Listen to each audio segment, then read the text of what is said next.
आज हम कक्षा 12 की हिंदी साहित्य की पुस्तक मंदाकिनी के निर्वासित नामक पाठ के आगे के हिस्से को पढ़ेंगे। लेकिन मुंह पर बूढ़ी दरोगानी ने कहा था, सब कचौड़ी पकौड़ा एक तरफ और अपना सुराज एक तरफ। वहाँ तो अफसरी कायदे से रहना होगा, लेकिन हाँ, आराम तो होगा ही, और फिर बुलाने पर न जाना भी। यानी इसमें जो दरोगानी है वह कह रही है कि अपने घर पे रहना, अपनी स्वतंत्रता से अपने कार्य करना, इसका कोई भी मुकाबला नहीं है। सारे पकवान एक तरफ और अपनी स्वतंत्रता है वो एक तरफ। इन दोनों ने खुद भी साथ साथ और अलग अलग बहुत कुछ सोचा था, पर घर छोड़ने की बात से दोनों के मन में एक सी हुक उठी थी, पर तर्क सभी अकाटे थे। सचमुच बहू का स्वभाव परखा हुआ है, और फिर परतंत्रता कैसी, हिचक कैसी, अपनी ही कोख से जन्मी औलाद है। उन्हें तो चार बातें भी कह दें तो जबान नहीं खोल सकते हैं। लाख अफसर हों, माँ बाप के सामने बच्चे ही हैं। रिजर्वेशन हो गया, आंगन में आकर बोले थे तो जैसे किसी ने कलेजे पर हथौड़ा मारा हो। सामान बंधने लगे, चीज़ें बटने लगी, सिलबट्टे, सूप, चलनी, अलगनी, अलमारियाँ, कद्दूकस, जन्माष्टमी पर बजने वाले घंटा, घड़ियाल, कृष्ण जन्म के झूले, रामनवमी पर पूजा जाने वाला तुलसी का चौरा।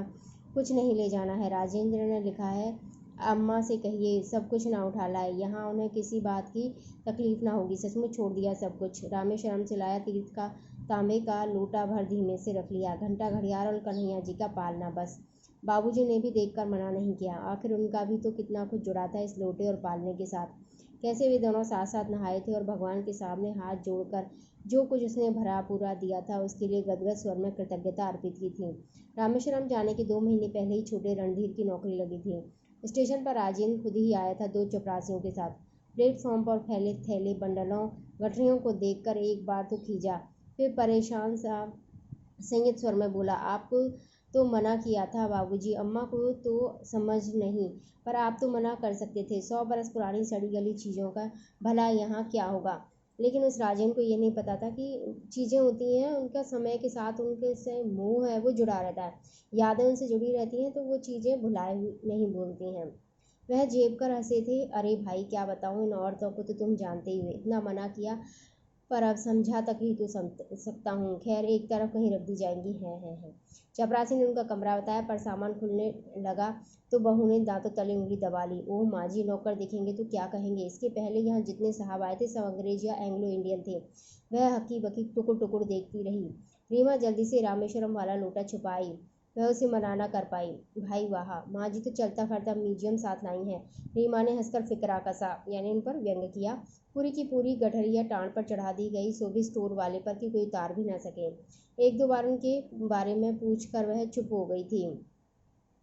तभी उन्हें लगा था जानबूझकर उन्होंने घर पर जितना कुछ छोड़ा, अनजाने उससे कहीं ज़्यादा छूट गया है जो जीवन भर शायद ना मिल सकेगा। यानी वो अपने घर पर जो सामान छोड़ कर आए हैं उससे ज़्यादा तो उनके जीवन में बहुत कुछ है वह छूट चुका है, और आने वाले समय में उसके मिलने की कोई संभावना भी नहीं है कि वह उन्हें वापस मिल जाए।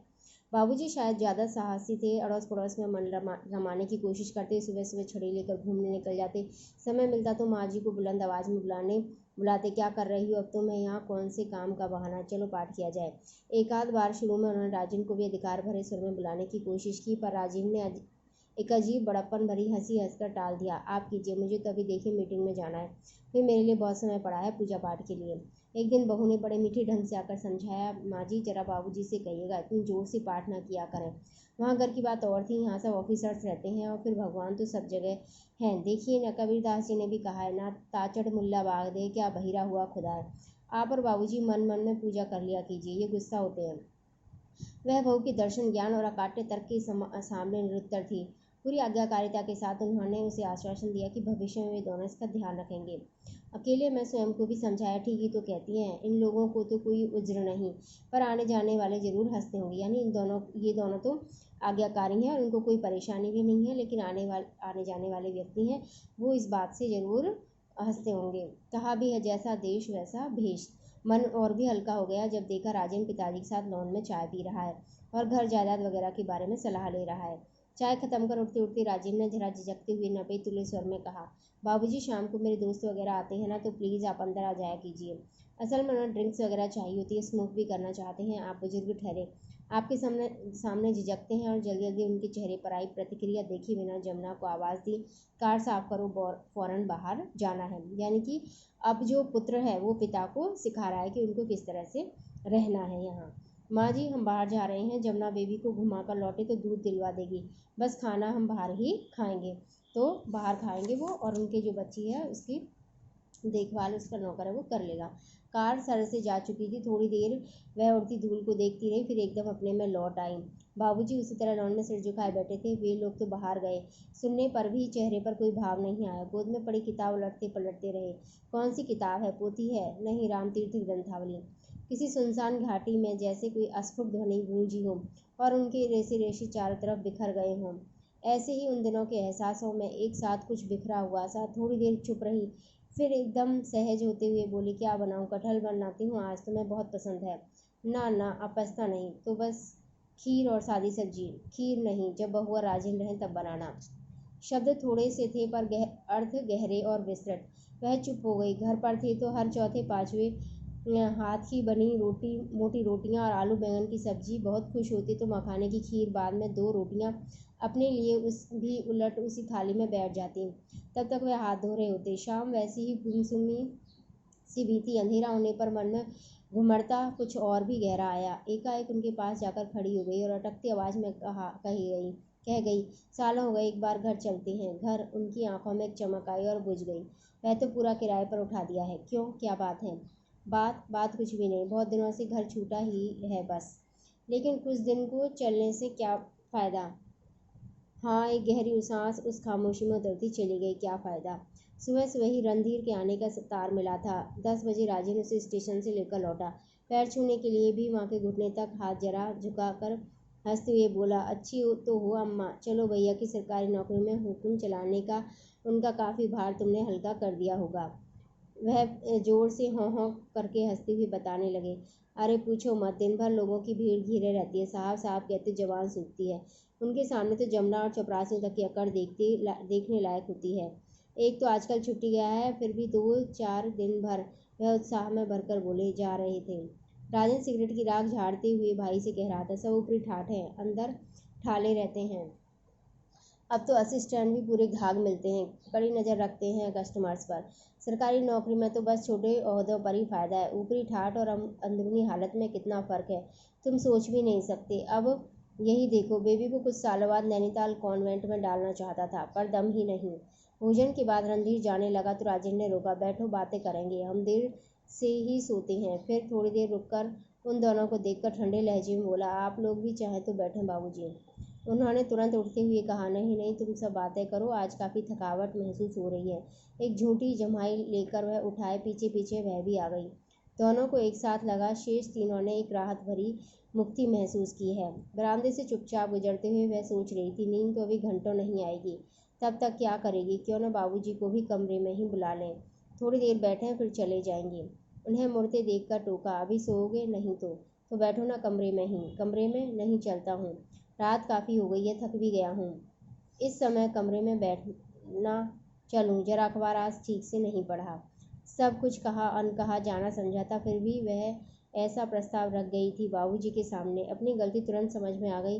बहू बेटों के पास से थकान का बहाना करके आना, फिर घुल घुल कर बतियाना। एक दिन बहू राजेंद्र से खिलखिलाती कह रही थी, पिताजी तो माँ जी को बिल्कुल मॉडर्न बनाने पर तुल गए हैं।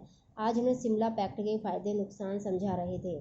तो आपको क्या ऑब्जेक्शन है? राजेंद्र ने मुस्कुराकर कहा। ऑब्जेक्शन? खी, मुझे तो लगता है सच जैसे थिएटर देख रही हूँ। अभी देखो, now she is perfectly all right, लेकिन पिताजी को चैन कहाँ? जब भी मौका मिलेगा, कमजोरी लगती हो तो ताकत वाली दवा एकादशी और ला दूँ। घबराहट के लिए कौन सी होम्योपैथी की दवा बताई थी डॉक्टर बनर्जी ने? माँ जी निहाल हो जाती हैं। फिर बहू की कमान चढ़ाती राजेंद्र से बोली, सच तुमने अपने पिताजी से कुछ नहीं सीखा? कुछ नहीं। शैतान की बच्ची। राजेंद्र ने प्यार भरी चपत लगाकर मुस्कुरा पड़ा। यानी यहाँ पर जो बहू है वो अपने पति को बता रही है कि किस तरह से ये इनके जो माता पिता हैं, सास ससुर हैं, वो अभी भी एक दूसरे का किस तरह से ख्याल रखते हैं, ये व्यंग उस पर कर रही है। 1-2 दिन बाद डॉक्टर के यहाँ जाते समय जब उन्होंने तबीयत का हाल पूछा, तब एकदम चिड़चिड़ा पड़ी उन पर। स्तब्ध से अपलक देखते रहे उन्हें और चुपचाप चले गए। वह लेटी आंखों पर कुहने रखे रोती रही। उनका क्या कसूर था? क्यों चिड़चिड़ाई उन पर? काफ़ी रात गई। उनकी गुड नाइट के शब्द कानों में पड़े, तब तक वे दोनों अलग अलग पूरी तरह जगे हुए थे। बीच में माला जपते समय या रामतीर्थ ग्रंथावली पढ़ते समय एका झपकी आई भी तो उन तीनों की ठहाकों और खिलखिलाहटों से उचट गई। सुबह उठने के साथ ही रणधीर ने स्नान सबको हंसाना शुरू कर दिया। बाद में जब वो रणधीर जाने लगता है उससे पहले ही जो बाबूजी हैं यानी वृद्ध दंपति में से जो पुरुष है वो कहते हैं कि मुझे अब वहाँ जाना होगा और तुम यहाँ रहोगी, जब गुड़िया छोटी है, जब छोटी बहू की डिलीवरी होगी तब तुम्हें वहाँ जाना होगा और मैं यहाँ पर आऊँगा। इस तरह से उन दोनों बेटों ने उन दोनों को बांट लिया था और वह सामान पैक करने के लिए उनसे कह करके और बाहर की तरफ निकल गए और वह बाण विद्ध क्रौंचईगल की मुख पीड़ा के समान अपना जो कोमल हृदय है वह करुणा की अथाह लहरियों में और बहता चला गया। धन्यवाद।